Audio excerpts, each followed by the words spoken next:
사순절 두 번째 주일 예배를 시작하겠습니다. 그러므로 나의 사랑하는 자들아, 너희가 나가 있을 때뿐 아니라 더욱 지금 나 없을 때에도 항상 복종하여 두렵고 떨림으로 너희의 구원을 이루라. 찬송가 395장입니다. 찬송가 395장입니다.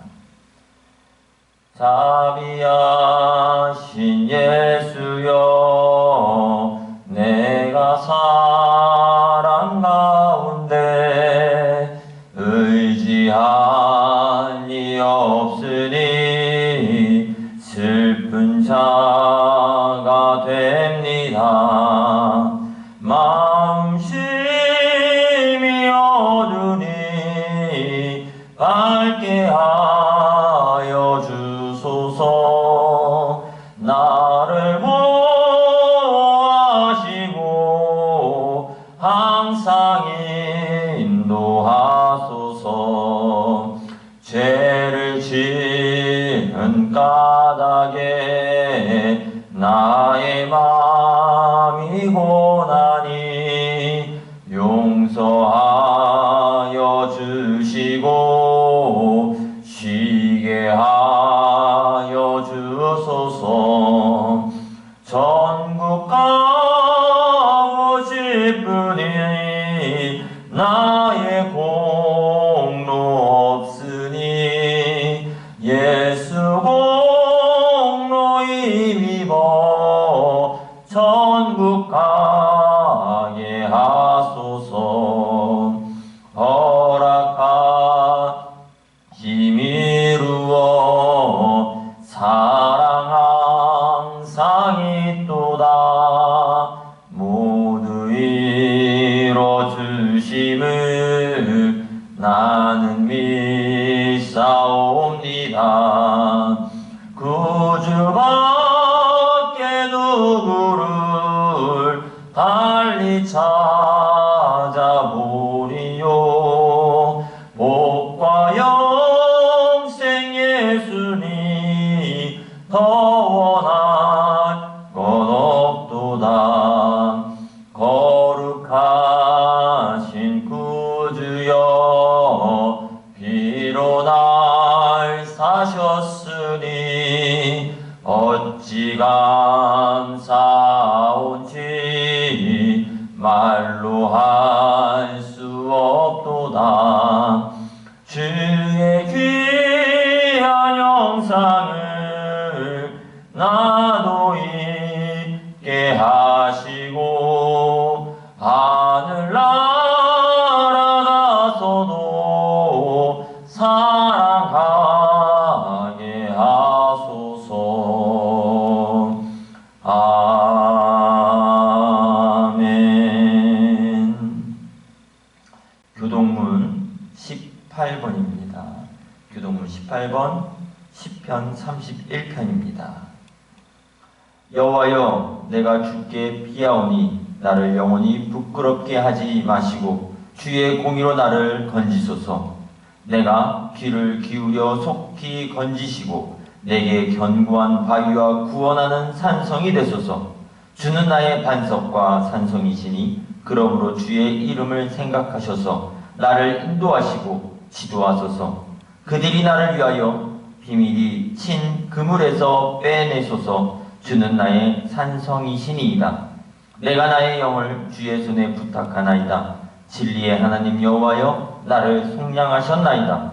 내가 허탄한 거짓을 숭상하는 자들을 미워하고 여호와를 의지하나이다.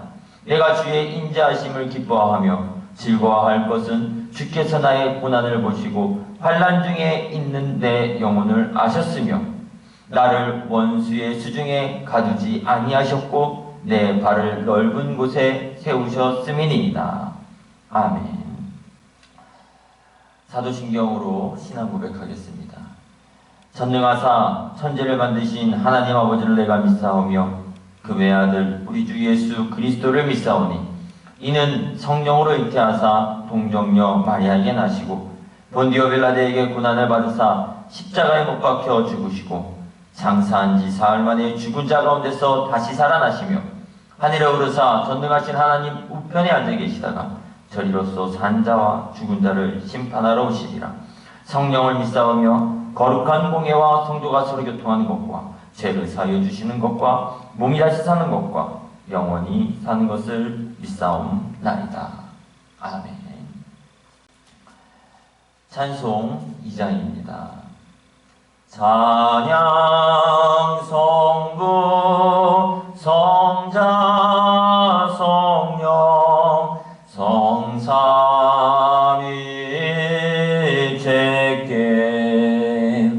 영원 무궁하기까지 영광을 돌리세 영광을 돌리세 아멘.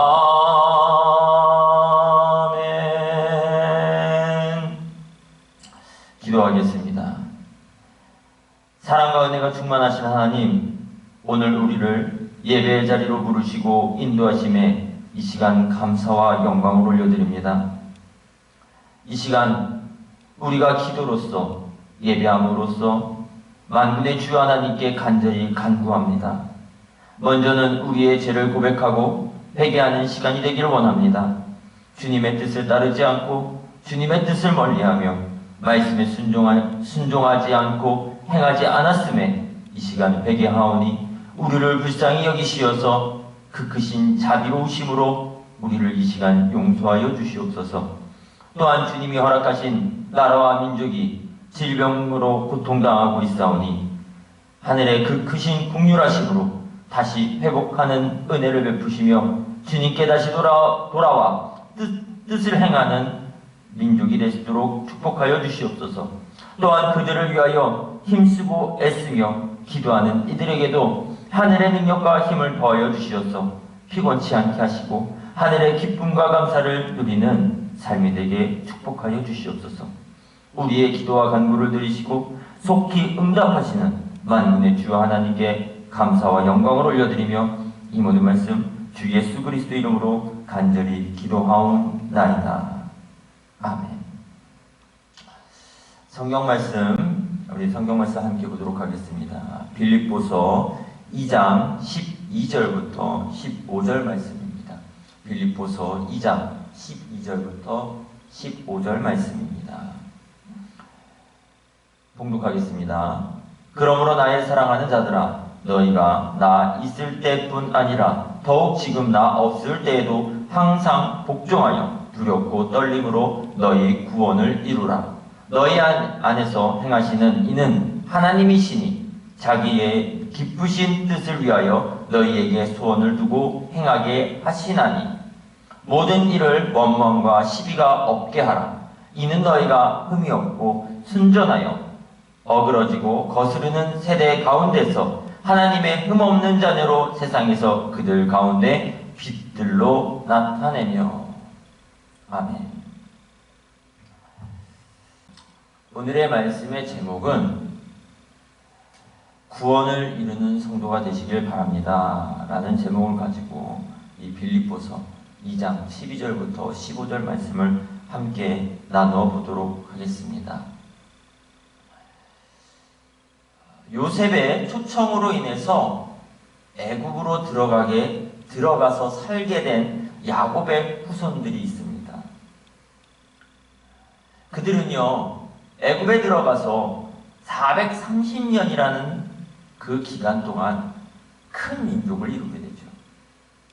하나님께서 그들의 조상 아브라함에게 큰 민족을 이루라는 그 약속을 이때부터 이루셨습니다. 그들에게 약속된 땅을 차지하도록 하기 위해 하나님은 또한 그들을 애굽의 바로로부터 해방을 시킵니다. 그러나 애굽을 탈출한 모든 사람이 가나안 땅에 들어가지는 않았습니다. 아니요, 가나안 땅에 들어가지 못했죠. 출애굽 당시에 장성한 사람들은 이 40년 동안에 그 광야에서 죽었습니다. 위대한 그들의 지도자 모세 역시 어떻게 했습니까? 하나님께서 약속하신 가나안 땅에 들어가지 못했죠.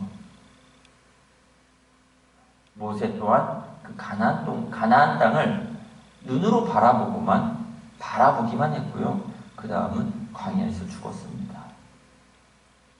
히브리서의 저자는요, 그러한 안타까운 일의 원인을 이렇게 얘기합니다. 히브리서 3장 8절에 광야에서 시험하던 나를 기억하였던 것 같이 너의 마음을 완고하게 하지 말라라고 히브리서 기자는 얘기합니다.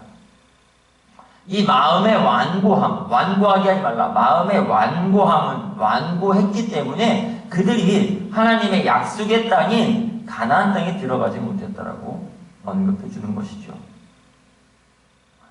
그러므로 오늘날 우리에게도요, 이 말씀 속에서 마음을 완고하게 하지 말라라는 것과 순종하여 믿는 자에게 약속된 안식에 들어가는 것을 말해주고 있습니다.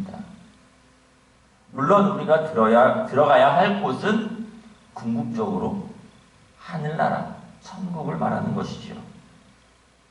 마음을 완고하게 하다 해서 이 완고하다라는 것은요, 포로라고 얘기합니다.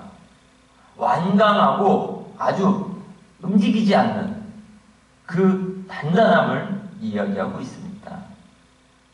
마음이 둔하여진 것을 얘기하죠. 성경에서 불순종하고요, 완악하며 또한 반역적인 이스라엘들의 그 범죄를 얘기할 때요, 이 완고하다란 말을 사용합니다. 요한복음 12장 40절의 말씀에 이렇게 얘기합니다. 마음을 완고하게 하셨으니 라는 말이 있고요. 또한 고린도후서 3장 14절에서는요, 그들의 마음을 완고하게 하여 라고 말하고 있습니다. 공동번역, 공동성경에서는요, 이 말을 둔하게 하다, 세번역 성경에서는요, 무디다 라고 또한 번역되고 있죠. 개역개정에서는요, 강팍하다, 이 스클레기노라고도 얘기합니다. 이 강팍하다라는 건 좀 더 부정적인 의미가 강하게 들어가 있습니다. 따라서 마음이 완고하단 말은요, 마음이 완전히 굳은 상태, 완고함, 냉담하고요, 무감각하고요, 무능하여서 이해하지 못하는 그 마음을 가리켜서 사용되는 말입니다. 그러므로 우리가 인간이 하나님에 대하여 마음이 완고함, 강팍함은요, 역대하 36장 13절의 말씀에 36장 13절의 말씀에 그의 하나님을 가리켜 맹세하였으나 그가 왕을 배반하고 목을 곧게 하며 마음을 완악하게 하여 라고 표현하고 있고요. 시편 95편 8절에서는요, 광야의 마사에서 지내던 날과 같이 너의 마음을 완악하게 라고 말하고 있습니다. 또한 히브리서 3장 8절에서도 거역하던 것 같이 너의 마음을 완고하게 하지 말라라고 표현해내고 있습니다. 이 말은 즉슨 마음이 강팍하고 완고한 것은요, 하나님의 말씀에 거역하는 일이라고 말씀에서 보여주고 있는 것입니다.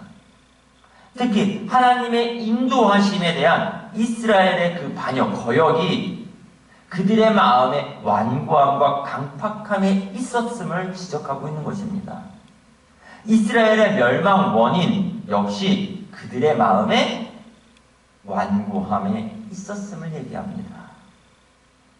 그들은 하나님께 대하여 순종하지 않고 그들 자신의 계획과 그들의 악한 마음의 완고함을 가지고 그들의 삶을 살았다라고 설명해주고 있습니다. 히브리서의 저자는요, 출애굽 당시에 이스라엘 백성들의 완고한 마음을 자세하게 설명해 줍니다. 그들은요, 하나님을 거역하고 반역하고 시험했습니다.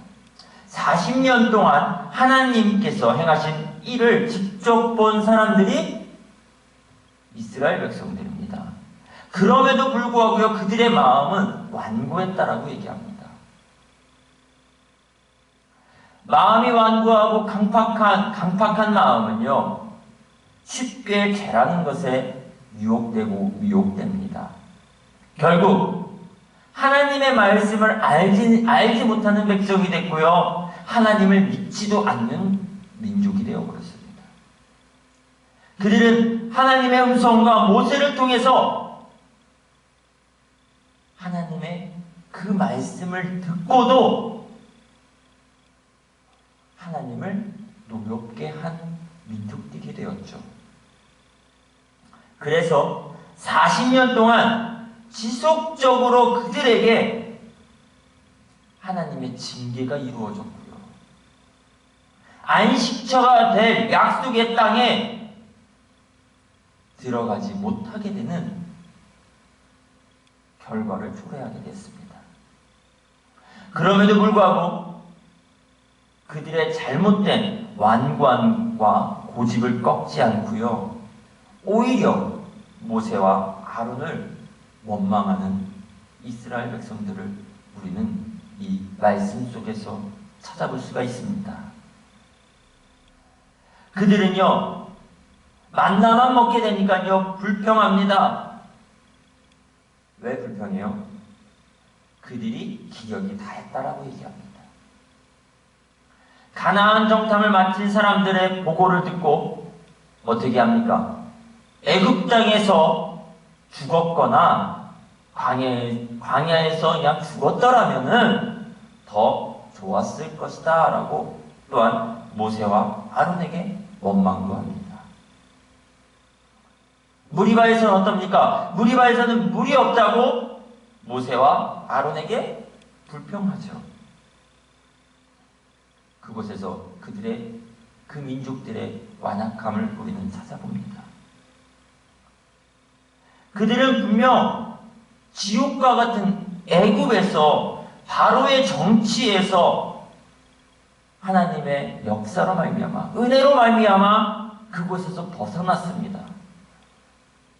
그러나 그럼에도 불구하고 그들은 젖과 꿀이 흐르는 약속의 가나안 땅에 들어가지 못했죠.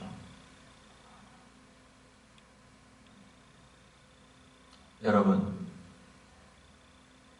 지금 이 시점에서 두렵고 더욱 떨리는 마음으로 여러분의 구원을 계속해서 이루어 가시길 바랍니다.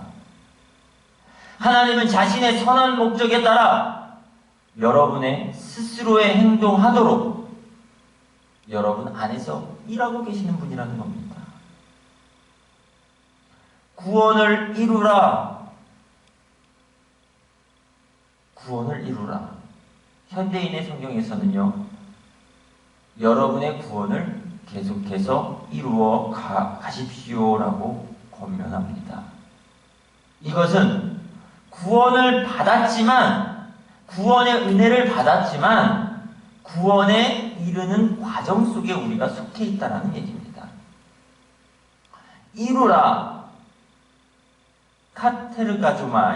카테르가조마이라고 얘기합니다. 이것은 성취하다, 실행하다, 애써서 완성하다라는 의미를 가집니다. 지속적인 상태나 행위를 나타내는 현재의 시제를 사용하여서 구원을 완전히 이루어질 때까지 나태하지 말고, 주저하지 말고 계속해서 영적인 성숙을 위해서 힘쓰라는 것입니다. 이것을 우리는 간단하게 얘기해서 성화를 이루라라고 얘기하죠. 성화를 얘기합니다. 성화는 그리스도인들이 달해야 할 목표인 바로 그리스도의 모습을 닮아가는 삶입니다. 예수 그리스도의 인격을 닮아가는 삶이 지금 우리의 최종 목표라는 것입니다. 그래서 현재 시제로 표현하여 구원을 이루라 라는 말을 사용하면서 예수 그리스도와 같이 되라, 성화를 이루어라 라는 말을 하고 있는 것이죠. 성화의 과정은 죄의 권세로부터 구원을 이루는 것입니다. 성화는 칭의라는 것을 전제합니다. 즉 죄의 형벌로부터 구원받은 인생이 의롭게 칭함받게 되는 칭의로서 구원받는 것입니다. 이 칭의는요, 사람이 우리에게 해주는 것이 아니라 하나님께서 의롭다라고 얘기해 주는 겁니다. 누군가 인간이 나를 의롭다라고 해서 구원을 이루게 해주는 것이 아니라 오직 하나님께서 나를 의롭다라고 얘기하셔서 칭의해 주셔서 구원을 이루는 것이죠. 하나님의 은혜로 말미암아 예수를 믿는 순간에 하나님으로부터 주어지는 구원, 의롭다 칭함받는 것, 칭의라고 얘기하죠. 그때 죄의 형벌, 즉 심판, 지옥의 죽음을 우리는 면하게 되는 것입니다. 그래서 우리는 칭의를 받아야 됩니다. 성화는 구원의 미래인 영화라는 것을 보장받는 것입니다. 영생이라는 것을 보장받는 것입니다. 주 예수 그리스도께서 다시 오시는 그날 그리스도인들은 죽은 자나 살아있는 자나 모두 영생의 존재가 됩니다. 그때는 더 이상 우리에게는요, 죄가 존재하지 않게 되는 것이죠. 많은 사람들이요, 구원에 있어서 칭의만 받으면 된다라고 강조합니다. 그래서 성화에 대해서 비교적 관심을 적게 두는 경우도 있습니다. 그러나 이 성화의 단계는 매우 중요합니다. 구원을 받았지만, 칭의를 받아서 구원의 은혜를 받았지만 아직 구원을 이루지 못했기 때문이죠. 다시 말해서 구원을 받을 수 있는 조건만 갖춘 겁니다. 조건을 갖추었다면요, 그 조건에 맞는 과제를 수행하는 거예요. 수행해야 하는 것이죠. 이것이 성화인 그리스도를 닮아가는 삶입니다. 그리스도를 닮아가는 삶으로서 그 수행을 이루어서 조건을 채워가는 것입니다. 하나님의 자녀는요, 분명히 세상과 다른 삶, 구별되는 삶을 살아야 합니다. 궁극적으로 흠과 티가 없는 삶을 살아야죠. 그러나 그러한 삶 너무나도 어렵습니다. 하지만 우리가 그러한 삶을 하려고 노력할 때, 시도할 때 우리의 힘으로는 할 수 없지만 하나님께서 그렇게 살 수 있도록 또한 하나님께서 능력을 베풀어 주십니다. 구원을 이루는 삶은요, 하나님께서 그러한 삶을 살도록 도와주시는 겁니다. 우리 스스로 할 수 있는 게 아닙니다. 하나님께서 도와주십니다. 우리는 그 도움에 책임과 의무가 있다라는 겁니다.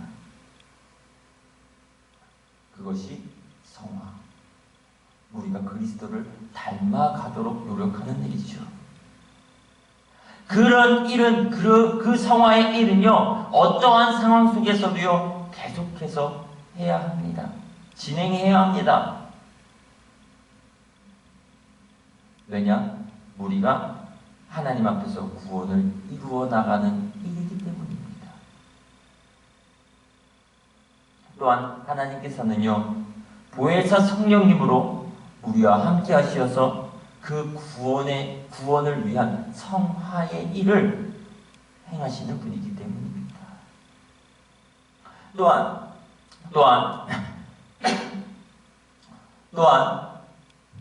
바울은 구원받은 우리의 책임으로서 항상 복종하여 구원을 이루라고 권면해주고 있습니다. 두렵고 떨림으로 여기서 두렵고 떨림으로 구원을 이루라고 하는데, 두렵고 떨림은 톱, 카이, 트로무라고 얘기합니다. 톱, 두려움의 약, 두려움으로써 나타내는 말이죠. 약자로서의 두려움이 아닌 신앙인으로서 경건하고 하나님께 대한 경외심의 두려움을, 이 두려움을 사용합니다. 떨림, 트루모라고 합니다. 하나님의 말씀이나 계명 앞에서 경외하는 우리의 떨림입니다. 이렇게 두렵고 떨리는 마음으로 계속해서 우리는 구원을 이루라고 바울은 얘기해 주죠. 그것은 곧 그리스도의 형상을 닮아가는 것을 의미해 줍니다. 인간은 하나님의 뜻을 어떻게 이룰 것인가에 대해 그 태도로 인간들의 죄에 대하여 민감하게 반응할 때 하나님께서 구원을 이루어 가도록 인도해 주시고 도와주시는 것이죠. 하나님은 은혜로 예수 그리스도를 주로 고백하고 구원받은 사람을 그리스도인이라고 칭해 주십니다. 죄와 허물로 심판 가운데 있던 인생이 구원받고 영생을 얻은 사람인 것이죠. 하나님은 구원받은 인생, 즉 의롭다함을 받은 인생으로 머물러 있기를 기뻐하지는 않습니다. 그냥 구원받았다라고 해서 그냥 나는 구원받았어 라고 가만히 있는 인생들을 좋아하시지 않는다라는 겁니다. 기뻐하시지 않는다라는 겁니다. 그 구원받음을 머물러 있지 않고 이루어가는 것입니다. 즉 성화를 이루라는 것이죠. 그리스도를 닮아가는 삶을 살라라는 것이죠. 그것을 기뻐하시는 분이 우리의 하나님입니다. 그리고 그리스도인의 그 성화, 예수 그리스도를 닮아가는 삶을 성령님으로서 도움을 주고 계시죠. 하나님은 그리스도인으로 하여금 구원을 이루어 가도록 우리 안에 성령으로 함께 행하시고 함께 움직이시는 것입니다. 여기서 행하다 에네르곤이라고 얘기합니다. 에네르곤. 지속적으로 행하고 있다라는 형태이며 힘과 능력을 의미하는 에너지의 어원입니다. 또한 동사로서 능력 있게 하다, 역동적으로 일하다, 강력하게 효과적으로 일하다라는 뜻을 가지고 있는 것이 이 행하다입니다. 이런 행하심을 통해서 우리가 성화를 이루어 가도록 하시는 분이 우리의 하나님이라는 것이죠. 하나님을 두렵고 떨림으로 구원을 이루어가는 일에 소원을 두고 하나님은 일하십니다. 무언가 강력하게 하고 싶어하는 열망, 그게 바로 소원이죠. 소원을 두고 델레인이라고 얘기합니다. 하나님께서 자기 백성에게 무엇을 행하게 하시는 의지를 주시는 것, 그것이 소원을 두고 델레인입니다. 인격적인 하나님께서는요, 우리를 통해서, 여러분을 통해서 분명히 하나님의 일을 이루십니다.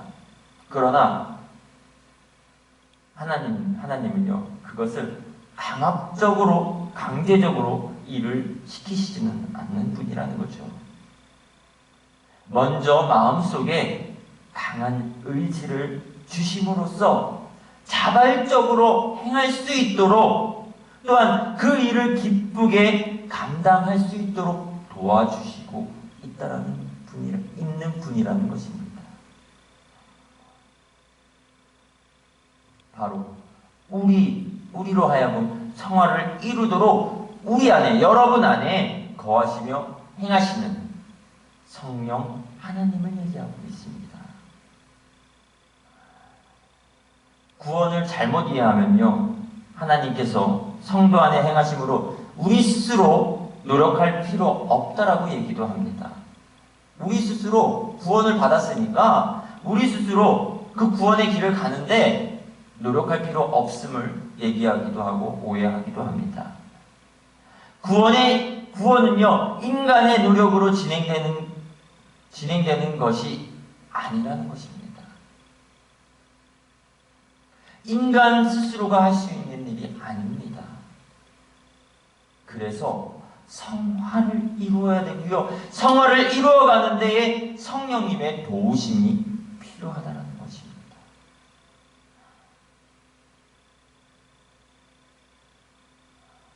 그러므로 우리는요, 그리스도인이 된 우리는요, 구원을 이루기 위해서요, 성령님의 인도하심에 따라야 합니다. 우리를 성화의 길로 갈 수 있도록 우리 안에 거하셔서, 성령이 우리 안에 거하셔서 행하시는 성령의 인도를 우리는 순종해야 되는 것이죠.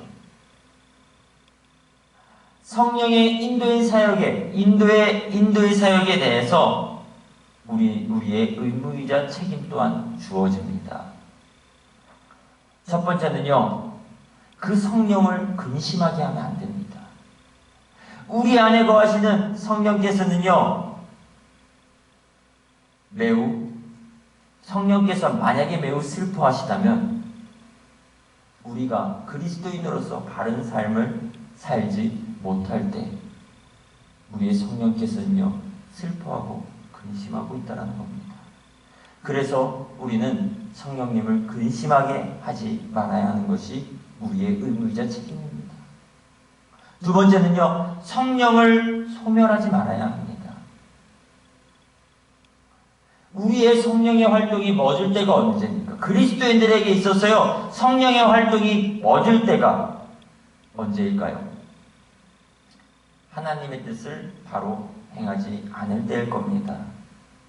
우리를 향하신 하나님의 뜻이 항상 기뻐하고 기도하고 범사에 감사하는 것입니다. 그러므로 기쁨이 없고요, 기도하지 않으며 감사가 없는 삶, 아마 성령이 소멸된 사람일지도 모르겠습니다. 성령이 떠난 사람은 자기의 본성에 따라 살아가는 삶입니다. 기쁨과 감사, 기도가 없으며 또한 모든 일에 불평하게 됩니다. 그 불평은 점점 부풀어져서 흩어지며 분열이라는 것을 갖고 옵니다. 그래서 그리스도인은 항상 성령에 충만하게 있어야 합니다. 성령으로 붙들려 있고 성령으로 사는 삶은요, 나 자신의 의지가 아닌 하나님의 뜻에 따라, 하나님의 의지에 따라 살아가는 사람이 그리스도인입니다. 그러한 사람은 인간적인 성품을 벗어버리고 도덕적, 신앙적의 정결로 하나님께 붙들린 삶을 사는 사람이겠죠.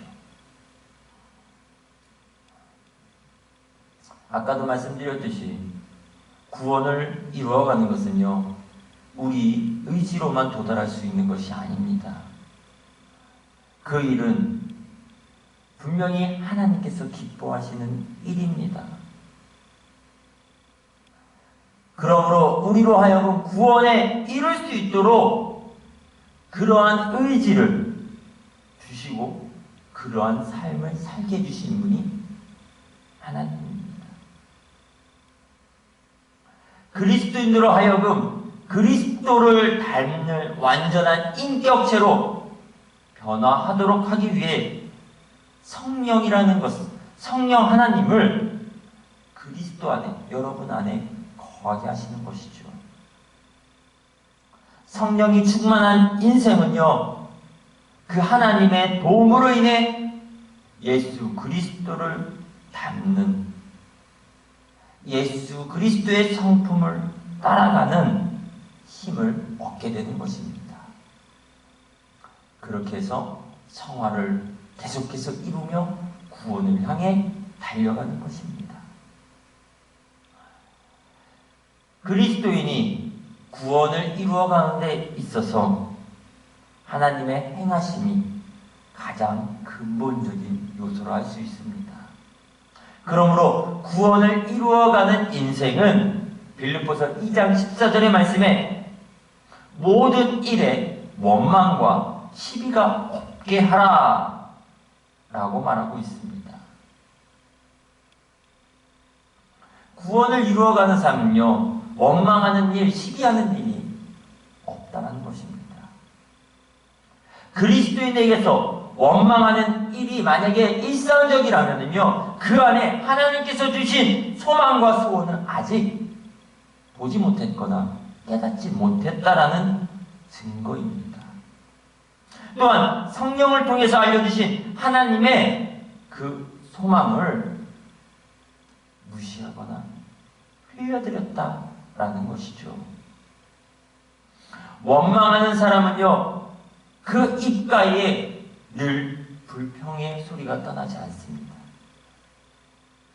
자신의 주변에 일어나는 일들을 모두 불만으로서 입으로 엮어내죠.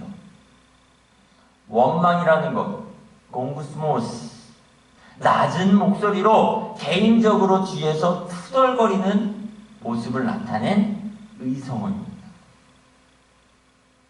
하나님에 대하여 불평하는 자, 즉 늘 원망하는 사람은요, 자신의 정욕에 따라 사는 사람입니다. 그들에 대한 운명이 바로 하나님의 심판으로 규정되어 있습니다. 또한 시비, 이 시비는요, 논쟁, 의심이라는 의미를 가집니다. 시비를 거는 사람은요, 마음속에 늘 불손한 그러한 마음을 가지고 논쟁을 합니다. 그의 질문은 항상 비판적인 질문으로서 던져집니다.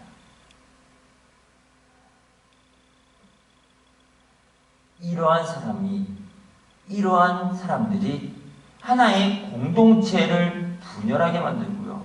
또한 교회 공동체 역시 분열하게 해서 교회와 성도들에게, 또한 공동체의 사람들에게 어려움을 주는 사람들이 이 시비라는 의미를 가진 사람들이겠죠. 원망함과 시비 하면은요, 출애굽 이후에 광야 생활을 하던 이스라엘 백성들의 삶을 한번 떠올려 볼 수 있습니다. 실제로 그들의 광야 40년 생활은요, 원망과 시비의 삶이었습니다.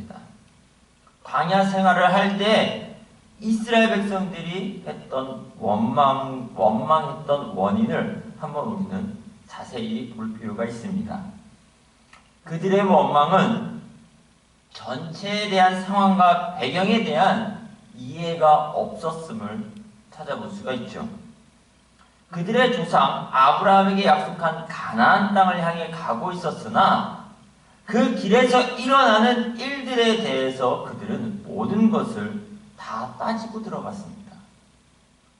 그들의 소유와 명예에 대해 또한 욕심 때문에 그들은 원망도 했죠. 또한 자신들의 생각을 알아주지 않는다고 이스라엘 백성들은 불평을 합니다.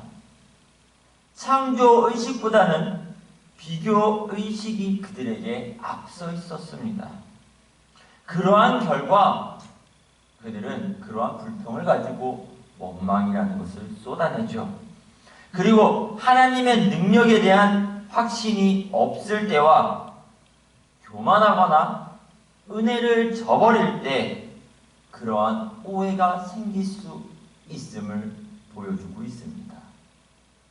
고린도전서 1장 10절의 말씀에 그들 가운데 어떤 사람들이 원망하다가 멸망시키는 자에게 멸망하였나니 너희는 그들과 같이 원망하지 말라 라고 바울은 원망하는 일에서 분명히 멀리하라고 우리에게 권고해주고 있습니다. 구원을 이루어가는 삶을 사는 사람들에게는 분명히 흠이 없는 삶을 이룹니다. 비난할 것 없는 완전한 경건함이죠. 순전함에도 성화를 이루어가는 자에 대한 특징이 나타납니다. 결백하고 속임이 없는 사람입니다. 악에 대해서 또한 온전함을 유지하죠. 이게 바로 구원을 이루어가는 사는 삶의 모습입니다. 불의한 세상에서 우리가 분명 걸어가야 할 길이기도 하죠. 우리는 우리가 우리에게 향한 하나님의 뜻은 언제나 선하고 이익이 됩니다. 그리고 그 뜻을 이룰 수 있도록 하나님께서 우리 안에 거하십니다. 여러분, 그리스도인은 성령의 지시함에 따라서 살게 되고요. 그리스도를 닮아가는 삶을 사는 것이죠. 양보와 이해, 그리고 용서는 우리 그리스도인들과 세상 사람들과의 관계에서 원망과 시비를 완화시켜주는 역할을 합니다. 이 시대에 그러한 길을 걷는 사람들이 바로 그리스도인 여러분이 되시기를 이 시간 간절히 축원합니다. 기도하겠습니다. 사랑과 은혜로 우리를 인도하시는 만군의 주여 하나님께 이 시간 감사와 영광을 올려드립니다. 이 시간 성령의 함께하심을 간절히 간구합니다. 우리에게 보내주신 성령으로 말미암아 구원을 이루어가는 하나님의 자녀가 되게 하여 주시옵소서. 이제 우리가 성령의 인도와 지혜로서 세상 속에서 살게 하시고 그리스도를 닮아가는 삶으로서 온전함을 이루며 주님의 뜻을 이루는 거룩한 백성이 되게 하여 주시옵소서. 주님을 찾고 따르는 우리에게 성령의 은혜를 부으시는 하나님께 감사와 영광을 올려드리며 이 모든 말씀 주 예수 그리스도 이름으로 간절히 기도하옵나이다. 아멘.